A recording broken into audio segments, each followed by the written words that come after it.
2-3 दिवसापासून आपल्याला क्रिप्टो करन्सीमध्ये खूप मोठ्या प्रमाणामध्ये करेक्शन बघायला भेटते. करेक्शन एवढं मोठं आहे का बिटकॉइन आहे, बिटकॉइनमध्ये जवळजवळ 10% करेक्शन झाले.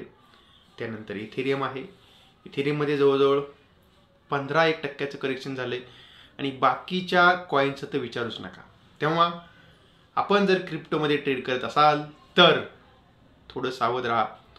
कारण आता ही जी क्रिप्टोची रॅली चालू झाली होती, ती रॅली झाली साधारणतः $55,000 पासून चालू झाली होती.